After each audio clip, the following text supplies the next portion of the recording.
Risalatun wahidatun faqat. Un seul et unique message. Écrit par le docteur Naji ibn Ibrahim al-Arfaj. Dédicacé à ceux qui recherchent sincèrement la vérité et aux personnes douées de raison. Dans le vif du sujet. Après la création d'Adam et tout au long de l'histoire de l'humanité, un seul et même message originel fut transmis aux hommes.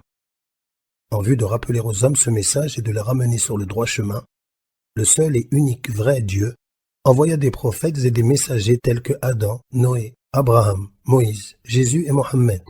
Que la paix et le salut soient sur eux tous, afin qu'ils transmettent un seul et même message qui est « Le vrai Dieu est unique. Adorez-le donc. Lui seul. » Le Dieu unique, le vrai, est le seul qui soit digne d'être adoré. Il a envoyé, afin de transmettre ce message, Noé qui a dit « Votre Dieu est un Dieu unique. Adorez-le donc, lui seul. » Abraham qui a dit « Votre Dieu est un Dieu unique. Adorez-le donc, lui seul. » Moïse qui a dit « Votre Dieu est un Dieu unique. Adorez-le donc, lui seul. » Jésus qui a dit « Votre Dieu est un Dieu unique. Adorez-le donc, lui seul. » Mohammed qui a dit « Votre Dieu est un Dieu unique. Adorez-le donc, lui seul. » Dieu a certes envoyé les messagers dotés d'une ferme résolution, ainsi que d'autres, dont nous connaissons certains, afin qu'ils s'acquittent de plusieurs missions. Parmi celles-ci, premièrement, recevoir la révélation divine, la transmettre à leurs peuples respectifs et à leurs adeptes. Deuxièmement, enseigner aux gens l'unicité divine, c'est-à-dire le fait de vouer le culte exclusivement à Dieu. Troisièmement, incarner le bon exemple par la parole et les actes, afin que les gens, dans leur cheminement vers Dieu, puissent les prendre comme modèles. Quatrièmement, orienter leurs adeptes vers la crainte de Dieu, son obéissance et le suivi de ses injonctions. Cinquièmement, enseigner à leurs adeptes les lois religieuses ainsi que les nobles caractères. Sixièmement, guider les personnes désobéissantes, les associateurs parmi les idolâtres et autres. Septièmement, informer les hommes qu'ils seront ressuscités après leur mort et qu'ils seront, au jour de la résurrection, jugés et rétribués en fonction de leurs actions. Quiconque aura cru en Dieu sans rien lui associer et aura œuvré avec vertu, aura pour récompense le paradis. Et quiconque aura associé qui ou quoi que ce soit à Dieu et lui aura désobéi, aura l'enfer pour refuge. Les prophètes et les messagers ont été créés et envoyés par un Dieu unique. L'univers et tout ce qu'il contient comme créature attestent de l'existence de Dieu, le Créateur, et témoignent de son unicité. Dieu est le créateur de l'univers et de tout ce qui s'y trouve comme êtres humains, bêtes et insectes. Il est le créateur de la mort, de la vie éphémère et de la vie éternelle. Les livres considérés comme saints par les Juifs, les chrétiens ou les musulmans attestent tous de l'existence de Dieu et de son unicité. Lorsque celui qui recherche objectivement la vérité étudie la notion de divinité et de pur monothéisme dans la Bible et dans le Coran, il est en capacité de distinguer les attributs spécifiques et singuliers qui appartiennent uniquement à Dieu et dans lesquels aucune prétendue divinité ne s'associe à lui. Voici certains de ces attributs. Premièrement, le véritable Dieu est le Créateur. Il n'est pas créé. Deuxièmement, le véritable Dieu est seul et unique. Il n'a pas d'associé, il n'a ni père ni enfant. Troisièmement, Dieu est au-dessus des représentations humaines. Ici-bas, il ne peut être vu. Quatrièmement, Dieu est éternel. Il ne meurt pas, il ne s'incarne pas dans ses créatures ni ne prend leur forme. Cinquièmement, Dieu est autosuffisant et transcendant. Il se passe de sa création. Il n'a ni père, ni mère, ni épouse, ni enfant. Il n'a ni besoin de nourriture, ni de boisson, ni de l'aide de qui que ce soit. En revanche, les créatures que Dieu a créées ont besoin de lui. Sixièmement, Dieu se singularise par des attributs sublimes, parfaits et beaux dans lesquels rien ni personne ne s'associe à lui. Rien, par conséquent, ne lui ressemble. Il nous est possible d'utiliser ces caractéristiques et attributs ainsi que d'autres attributs par lesquels Dieu se caractérise de manière exclusive afin d'examiner et de réfuter toute autre prétendue divinité. Maintenant, permettez-moi de revenir au sujet de notre recherche évoquée ci-dessus.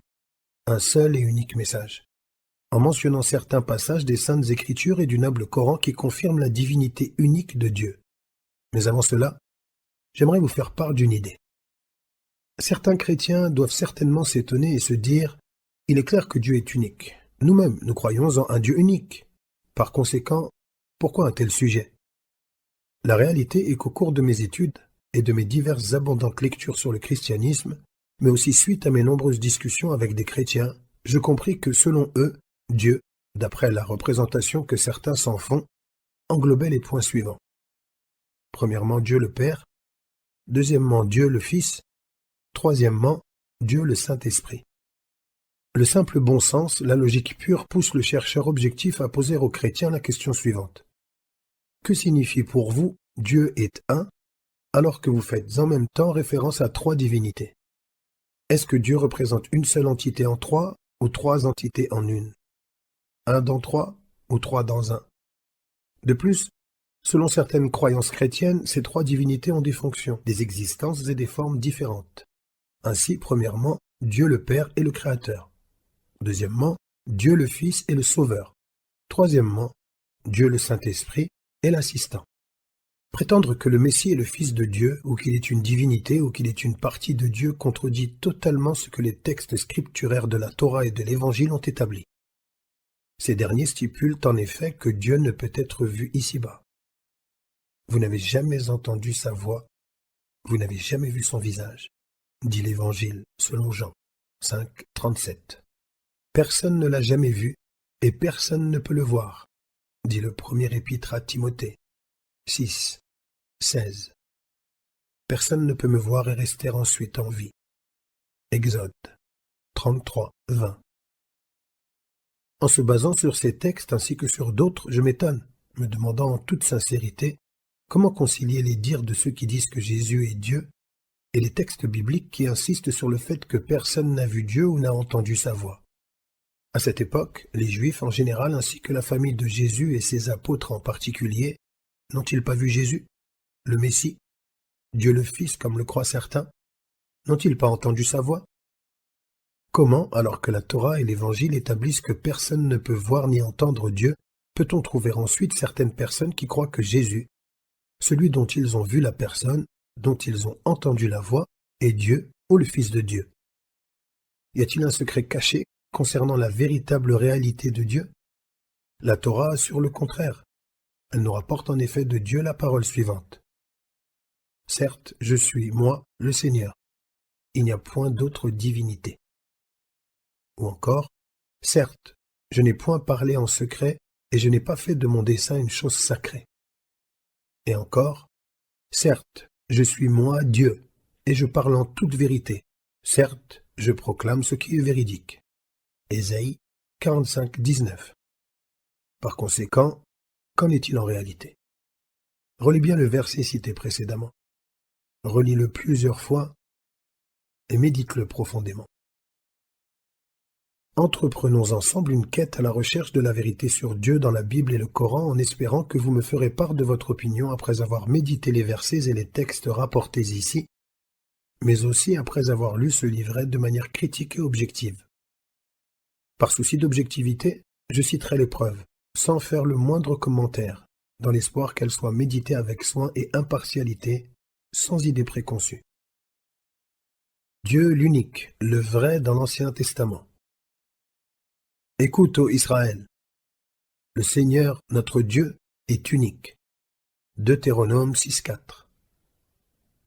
Dieu, le seul, l'unique, n'a-t-il pas insufflé en nous le souffle de vie et ne pourvoit-il pas à notre subsistance? Malachie 2.15. Afin que vous sachiez et que vous croyiez en moi, et qu'ainsi vous compreniez que, certes, c'est moi, je suis Dieu. Il n'y a jamais eu de divinité avant moi et il n'y aura jamais de divinité après moi. C'est moi le Seigneur, il n'y a pas de sauveur en dehors de moi. Ésaïe 43, 10 et 11. Je suis le premier et je suis le dernier. Il n'y a point de divinité en dehors de moi. Qui est mon semblable? Ésaïe 44, 6. Ne suis-je pas le Seigneur? Et n'y a-t-il point de divinité autre que moi? Je suis bon et sauveur. Il n'y a pas ici et là d'autres divinités. Ésaïe 45, 21. Cela ne te rappelle-t-il pas d'autres textes? Dieu, le seul, l'unique, la vérité, dans le Nouveau Testament. Or, la vie éternelle, c'est qu'ils te connaissent, toi, le seul vrai Dieu, et celui que tu as envoyé, Jésus-Christ. Évangile selon Jean 17, 3. Adorez Dieu, votre Dieu, et ne servez que lui. Évangile selon Matthieu 4, 10. Écoute, ô Israël, le Seigneur, notre Dieu, est un Seigneur unique. Certes, Dieu est unique, il n'y en a pas d'autre. Évangile selon Marc 12, de 28 à 33. En effet, Dieu est seul et unique. L'intermédiaire entre Dieu et les hommes est unique. C'est un homme, le Messie Jésus.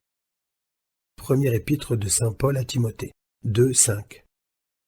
L'un d'entre eux vint le voir, c'est-à-dire Jésus, et lui demanda : « Mon bon maître, que dois-je accomplir de bon afin d'obtenir la vie éternelle ?» Jésus lui répondit : « Pourquoi m'appelles-tu le bon ? Il n'y en a qu'un qui est bon. C'est Dieu. » Évangile selon Matthieu 19, 16 et 17. Comme dans l'édition du roi James.